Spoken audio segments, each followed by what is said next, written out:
12절부터 22절까지는요, 사실은 세 개로 나눌 수 있습니다. 세 개로 나눌 수 있는데, 12절, 13절은 사역자들을 대할 때 어떻게 대해야 하는가. 그리고 14절, 15절은 같이 신앙생활을 하는 사람들을 대할 때는 어떻게 해야 하는가.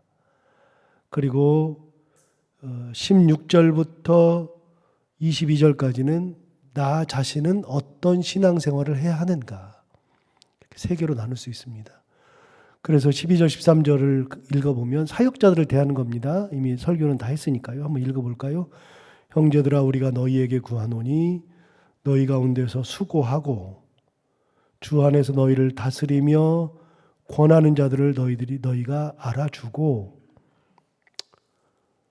그들이 한 일들을 생각해보고 그들을 사랑하고 가장 존귀하게 여기며 너희끼리 화목하라. 이게 이제 사역자들을 대하는 태도이고요.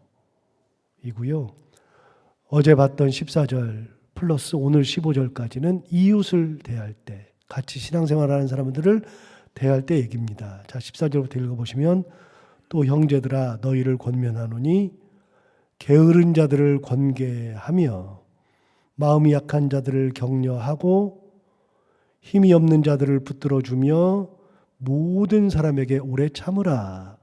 그리고 15절에 삼가 누가 누구에게든지 악으로 악을 갚지 말게 하고 서로 대하든지 모든 사람을 대하든지 항상 선을 행하라.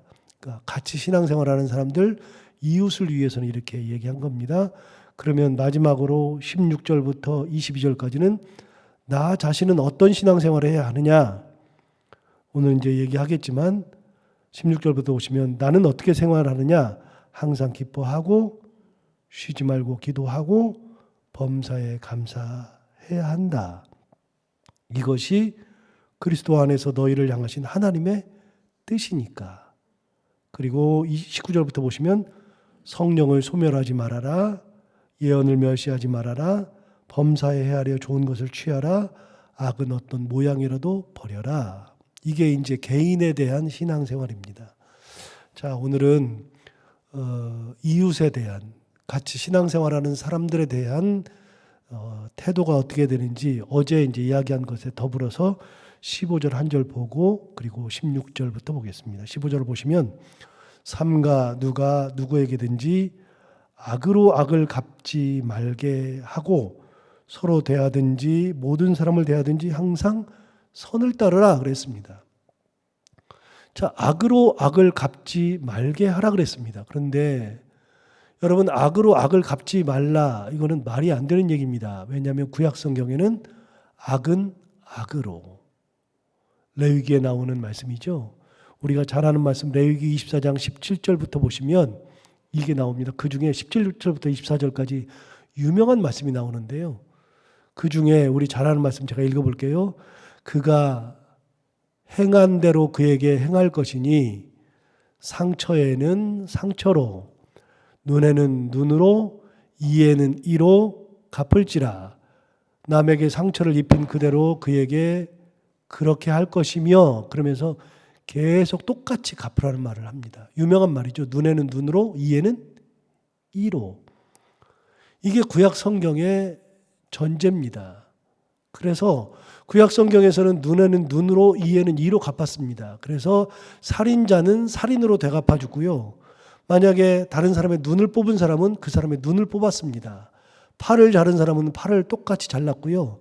똑같이 해주는 것이 구약시대의 법이었습니다. 그런데 여기 있는 것, 사도 바울이 이야기하는 것 이전에 예수님께서 이 법을 폐하셨죠. 마태복음 5장을 한번 가서 보실까요? 마태복음 5장.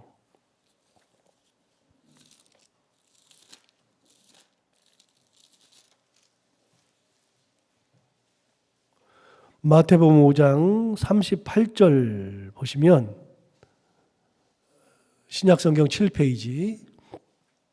자, 보시면 이렇게 얘기합니다. 또 눈은 눈으로 이는 이로 갚으라 했다는 것을 너희가 들었다. 그게 어디 나온다고요? 레위기에 있는 말씀이라고요. 이미 제가 읽었잖아요. 눈은 눈으로 이는 이에는 이로 갚으라 하였다는 것을 너희가 들었으나 나는 너희에게 이르노니 악한 자를 대적하지 말라. 누구든지 내 오른편 뺨을 치거든 왼편도 돌려대라. 이게 말이 안 되죠. 오른편 뺨을 때리면 구약 성경은 어떻게 해야 돼요? 오른뺨을 똑같이 때려야죠. 또 너를 고발하는 사람 있으면 너도 고발해야 되고요. 속옷을 가지고 자는 자에게는 말도 안 된다고 거절해야 되는데 겉옷까지 가지게 하며 누구든지 너로 억지로 오리를 가게 하거든 그 사람과 심리를 동행하고 내게 구하는 자에게 주며 내게 꾸고자 하는 자에게 거절하지 말아라 그랬습니다. 자, 이 본문은 잠시 또 볼 거니까 그대로 펴놓고 계십시오. 여러분, 이게 예수님의 법이었습니다. 예수님의 법은 이미 구약 성경의 눈에는 눈으로 이에는 이로라고 하는 것을 폐기했습니다. 나는 너희에게 이르노니, 이제 나는 너희에게 이르노니라고 하는 것이 계속 나와요. 이게 이제 패턴인데요. 여러분, 이거는 이제 마태복음에 대한 해설이 아니니까 뭐 깊이 할 수는 없고요.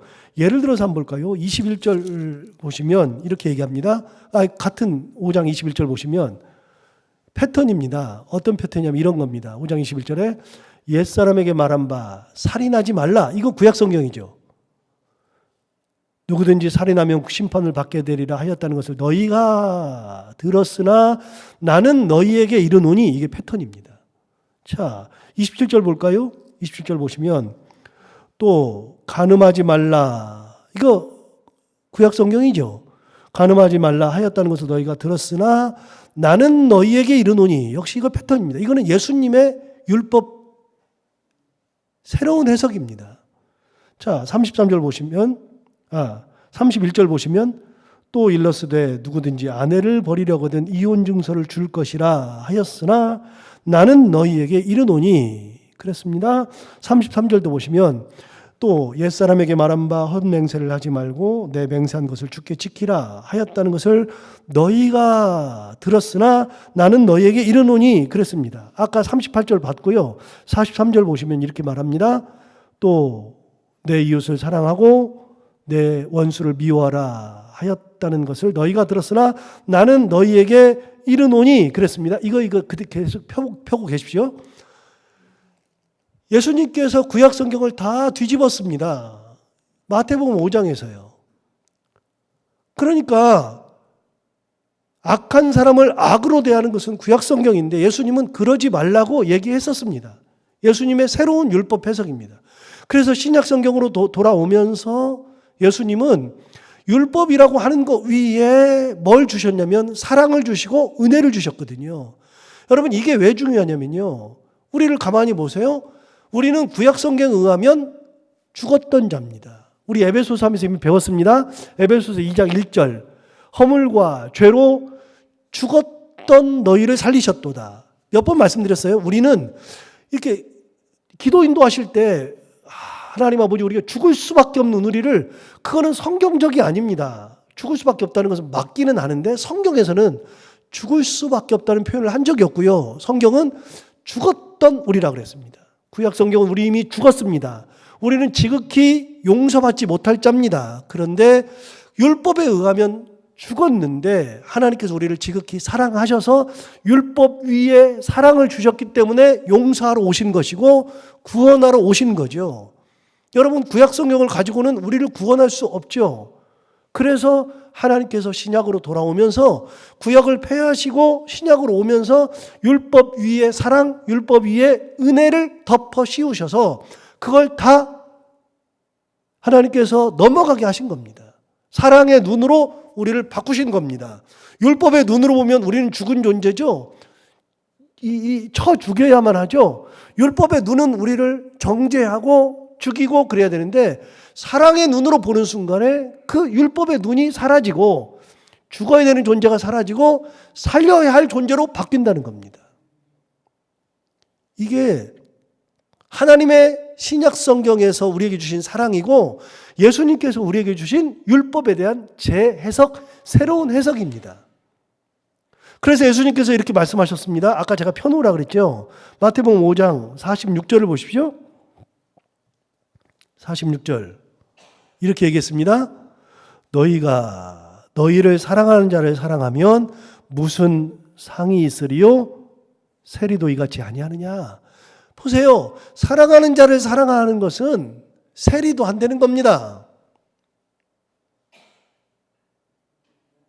그 당연한 거 아닙니까?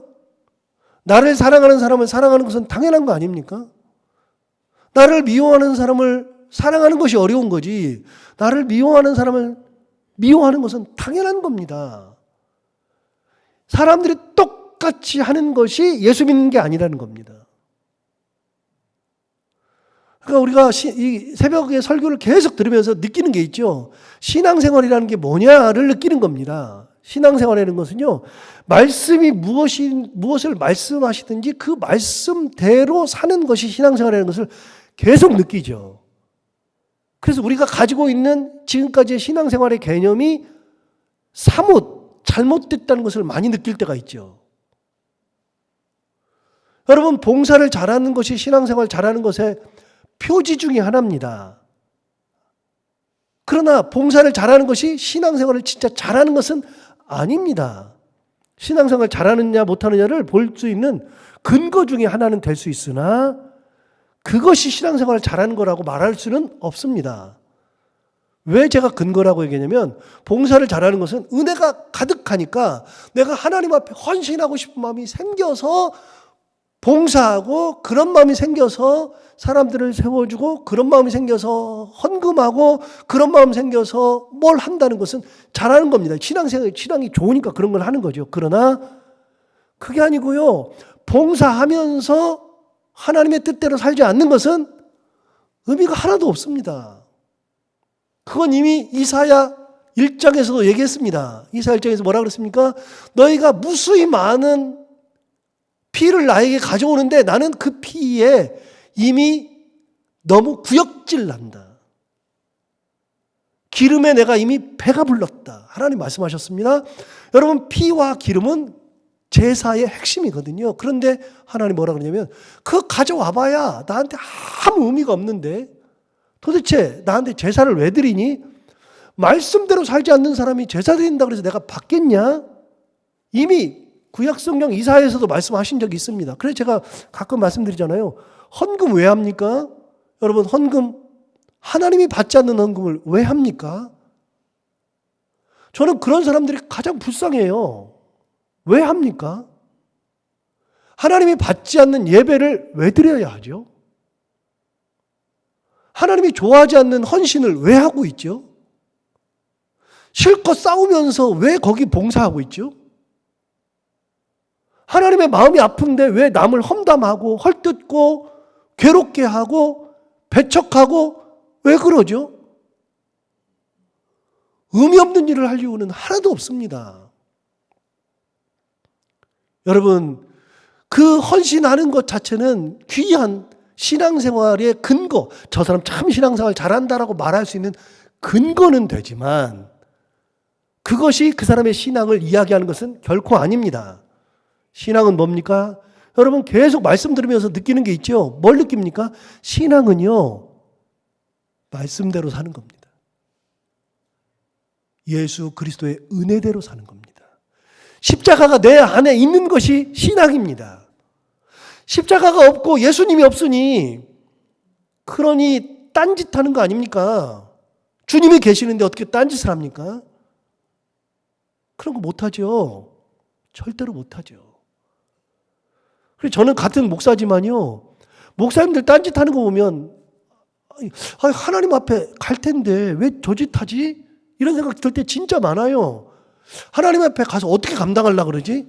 그러니까 사람들이 얘기하는 거 아닙니까? 목사들이 딴짓하면 저 양반은 예수를 믿는 사람이 아니라 그러잖아요.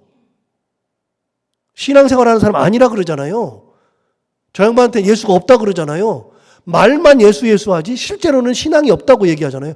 맞는 얘기 아닙니까? 하나님이 계시는데 어떻게 딴짓을 합니까?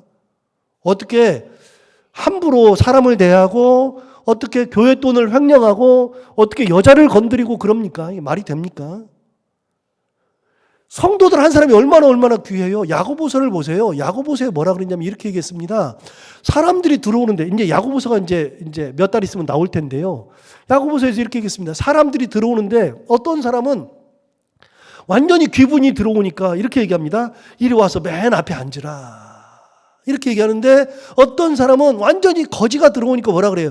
너는 저 뒤에 가서 앉든지 내 발등상 아래에 앉든지 그렇게 해라.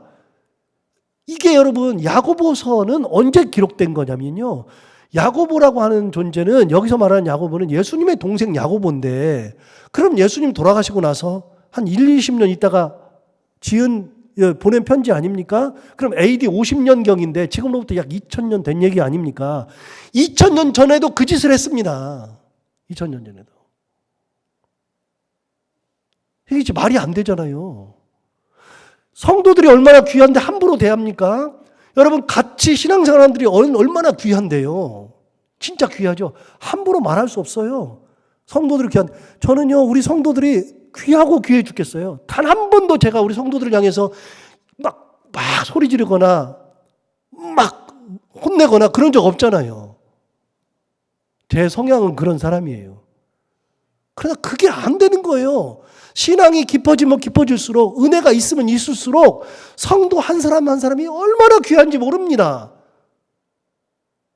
여러분, 헌금 많이 해야지 성도입니까? 헌금을 안 하면 성도가 안 되는 겁니까? 여러분, 헌금 안 하면 예수님께서 안 받아주십니까? 천국에서? 너는 헌금도 안 한 놈이 뭘 들어와 이래요? 안 그래요. 예수님이 얘기했습니다. 너는 악은 악으로 이는 이로 갚으랐던 것을 너희가 들었으나 나는 너희에게 이르노니. 그러면서 예수님 말씀하셨습니다. 악한 자를 대적하지도 말아라. 이미 예수님이 이 법을 폐기했습니다. 구약 성경의 법을 폐기했습니다. 그러니까 진짜 놀라운 거는요, 저 신학교 다닐 때 이걸 들으면서 그러네 그랬습니다. 신학교 때 들은 얘기입니다. 그리고 성경을 보니까 그렇습니다. 예수님을 죽일 때 사람들이 율법을 안 지킨다 그랬습니다. 안식일을 안 지킨다. 그걸 가지고 그렇게 뭐라 그랬습니다. 성전을 모독한다. 그렇게 그랬습니다. 안식일을 안 지키니 율법을 폐하였다. 율법을 안 지킨다 그랬는데요. 마태복음 읽어보면요, 이거는 예수님의 율법은 지킬 수가 없어요. 형제를 살인하지 말라는 말을 너희가 들었으나 나는 너희에게 이르노니 형제를 욕하는 자, 미워하는 자마다 이미 살인하였느니라. 하나 물어봐요. 여러분 중에 미워하지 않은 적 있어요? 다 살인자인데 그 율법을 어떻게 지킵니까? 간음하지 말라 하였다는 말을 너희가 들었으나 여자를 보고 음욕을 품는 자마다 이미 간음하였느니라. 저는요, 수백 번 수천 번도 간음했어요. 젊었을 때부터. 이 율법을 우리가 어떻게 지킵니까? 그 예수님한테 그랬어요. 율법 안 지킨다 그랬는데요. 실질적으로 보면 그 사람들이 율법을 안 지키고 있어요. 진짜 예수님의 율법은요, 지킬 수조차 없는 율법이에요. 그래서 이미 로마서에서도 얘기하고 갈라디아서를 할 때도 얘기했습니다. 율법은 두 가지 효능이 있다 그랬습니다. 두 가지 효능이. 죄를 깨닫게 한다는 거. 제가 율법을 지키다 못 지키면 나는 죄인이구나. 이걸 깨닫는 게 로마서 이야기입니다. 로마서 이야기. 갈라디아서의 이야기는 율법은 어떤 효능이 있느냐? 내가 죄인이기 때문에 아무것도 못한다는 겁니다. 나는 죄인이기 때문에 아무것도 못해서 우리가 은혜 아니면 안 되겠구나라고 생각해서 은혜 앞으로 가게 만드는 선생 역할을 하는 게 율법이라 그랬습니다. 율법을 어떻게 지킵니까? 율법 못 지킵니다. 어느 누구도 율법을 지키지 못합니다. 그래서 사도 바울이 얘기했습니다. 이렇게 얘기했습니다. 나는 내 육신으로는 단 한 번도 죄를 짓고 싶지 않은데 나도 모르게 내가 죄를 짓는다. 그래서 내가 짓는 죄는 내가 짓는 게 아니라 내 속에 있는 영이 짓는 거다. 이렇게 얘기할 정도로 사도 바울도 자기도 모르는 죄를 짓는 거에 대해서 괴로워했습니다. 그러면 사도 바울의 죄를 짓는 것이 진짜 율법, 구약 성경의 율법을 범하는 겁니까? 아니요. 예수님의 율법을 범하는 겁니다. 그거를 지킬 수 있는 사람이 아무도 없습니다. 그런데 예수님 보고 율법을 안 지킨대요. 웃겨요. 제가 신학교 때 그 얘기 듣고 나서 진짜 그러네 그랬습니다. 제가 보니까 진짜 그렇습니다. 여러분, 예수님은 이미 율법을 폐했습니다. 우리한테 율법을 이야기한 적이 없습니다. 은혜를 얘기했지. 그래서 율법의 눈으로 보면 사람들이 다 미워요. 율법의 눈으로 보면 다 부족해요. 율법의 눈으로 보면 정죄하고 싶어요. 그런데 사랑의 눈으로 보는 순간 용서할 사람이고 품어줄 사람이고 내가 섬겨야 될 사람이고 내가 죽으면서까지 저 사람을 세워줘야 될 사람이고 그래서 어떤 눈으로 보느냐에 따라서 달라지는 겁니다. 자, 오늘 본문으로 돌아가 볼까요? 15절 보세요. 삼가 누가 누구에게든지 악으로 악을 갚지 말게 하여라. 여러분, 심판의 눈으로 보면 다 심판이죠. 악의 눈으로 보면 다 악이죠. 미움의 눈으로 보면 다 미움이죠. 누구 눈에는 뭐밖에 안 보인다고. 걔는 뭐만 보인다고 옛날에 그랬었죠. 여러분, 진짜 미워하는 마음이 생기면요, 다 미워요. 그래, 몇 번 얘기도 했지만, 저도 그런 게 이해가 돼요. 남편이 미우면 숟가락까지 밉다고. 진짜 미울 것 같아요. 쳐다도 보기 싫을 것 같아요. 여러분, 미워하는 마음이 생기면 다 미움입니다. 악으로 보면 다 악이고요. 심판의 눈으로 보면 다 심판입니다. 그런데 뭐라 그랬어요, 오늘? 이렇게 얘기했잖아요. 삼가 누가 누구에게든지 악으로 악을 갚지 말게 하여라. 그러면서 뭐라 그랬어요? 서로 대하든지 모든 사람을 대하든지 그 다음 뭐라고요? 항상 선을 따르라. 자, 아까 이렇게 얘기했습니다. 기억하실 겁니다. 구약 성경에 우리는 죽을 사람이죠. 심판의 사람이죠. 심판의 하나님이 보시니 다 죽일 사람입니다. 도대체 살아날 사람이 우리는 아무도 없었습니다. 심판의 눈으로 보면 다 심판할 사람입니다. 그런데 신약 성경 들어오면서 하나님께서 우리를 사랑의 눈으로 바꾸시니 우리가 심판받을 존재가 아니라 뭘로 바뀌었다고요?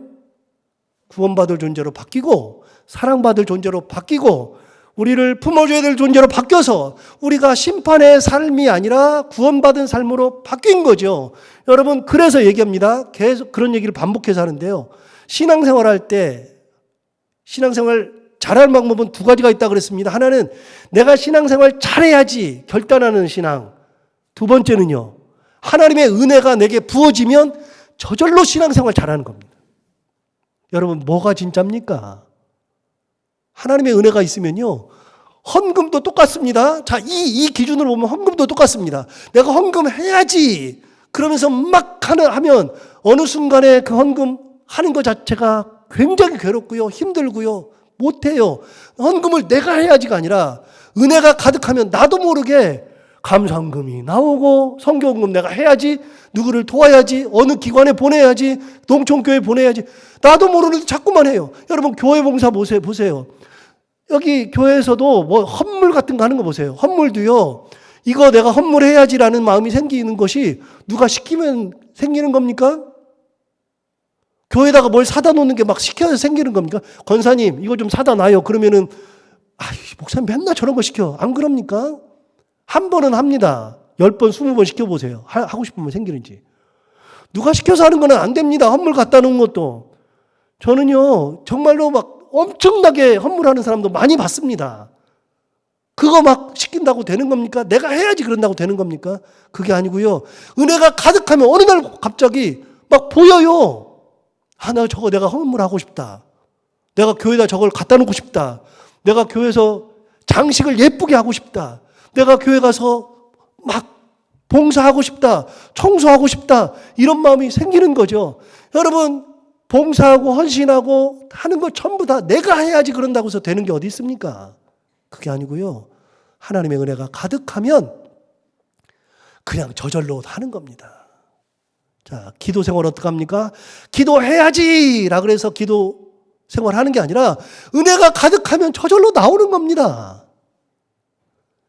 예배 드려야지가 아니라 말씀이 너무 좋아요. 말씀이 꿀보다 달아요. 그러면은 일주일이 기다려져요.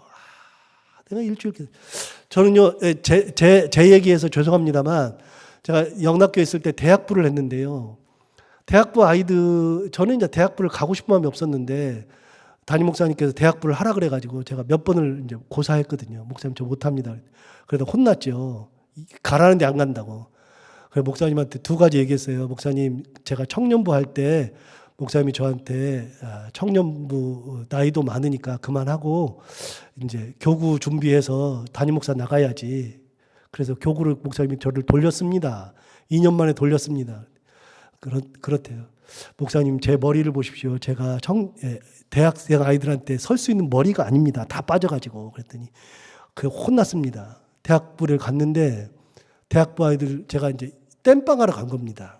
누가 오기로 했는데 뭐가 잘 안 풀려가지고 땜빵하러 갔는데 한 달만 하면 된다 그러는 것이 2달, 3달, 6개월까지 했는데 제가 그때 너무 일이 많아가지고 코피 줄줄 흘리고요. 링거 맞고 입원만 안 했지 정말로 힘들었던 시절이 있었습니다. 그때 제가 정말로 힘이 됐던 건 뭐냐면 이렇게 말했습니다. 우리 대학생 아이들이 저한테 이렇게 말했습니다. 목사님, 말씀이 꿀보다 달다는 것이 요즘 느낍니다. 주의를 기다리는 것이 엄마 아빠한테 들었는데 무슨 말씀인지 알겠습니다. 여러분, 말씀이 꿀보다 단데 그럼 교회 나가라. 그러지 않아도 말씀이 꿀보다 달면 저절로 나가는 겁니다. 자, 악을 이기는 방법 또 한 번 나갑니다. 이제 다시 또 나갑니다. 악을 이기는 방법 이렇게 하면 됩니다. 내가 죄를 짓지 말아야지. 악을 행하지 말아야지. 그래도 되지만 어떻게 하면 되는 겁니까? 하나님의 은혜를 나한테 채우면, 은혜가 내게 가득하면 악은 보이지도 않아요. 뭐만 보여요? 하나님만 보여요. 하나님의 뜻대로 살 것만 보여요. 섬기고 싶어요. 사랑하고 싶어요. 악한 사람을 보면, 악한 사람을 악으로 보면 저건 때려 죽여야 될 사람인데 사랑으로 보면 내가 품어야 돼. 여러분, 누가 다 그렇게 합니까? 여러분이 자식들 볼 때 다 그러고 있잖아요. 다 무슨 눈으로 봐요? 사랑의 눈으로 보죠. 그래서요, 여러분, 살인자는요, 세상 사람은 다 버려도 엄마는 안 버린답니다. 왜요? 사랑의 눈으로 보니까요. 내 자식이니까요. 그런 거 아닙니까? 악을 악으로 갚지 말아라. 선을 행하여라. 선으로 갚아라. 오늘 이 말씀을 기억하고 예수님의 말씀대로 하나님이 나를 그렇게 보셨구나. 구약의 눈으로 보지 않고 신약의 눈으로 보셨구나. 사랑의 눈으로 보셨구나. 그래서 나같이 죽은 사람을 살리셨구나. 구원하셨구나. 나도 하나님의 눈으로 선으로 악을 갚고 그걸 다 이겨내고 하나님의 은혜 가운데 살아야지. 결단하며 살아가는 오늘 하루 되기를 바랍니다. 기도하겠습니다. 하나님 아버지, 감사합니다. 오늘도 귀한 말씀으로 우리를 깨우쳐 주시고 은혜 주셔서 감사합니다. 가만히 생각해 보니까 하나님이 우리를 얼마나 사랑하셨는지, 하나님께서 우리를 얼마나 귀하게 여기시는지, 하나님의 은혜가 얼마나 큰지 다시 한번 깨닫게 해주셔서 감사합니다. 우리를 사랑의 눈으로 바라보시고 선의 눈으로 바라보셨던 하나님처럼 그렇게 우리한테 오셔서 선으로 우리를 이끄시고 사랑으로 우리를 구원하신 예수님을 따르면서 우리도 그렇게 하나님의 뜻대로 살고 예수님의 마음을 가지고 살아가고, 그렇게 많은 사람들을 대할 때 어떤 사람을 대하든지 항상 선을 따르며 하나님의 은혜 가운데 살아가는 저희들이 되게 하여 주옵소서.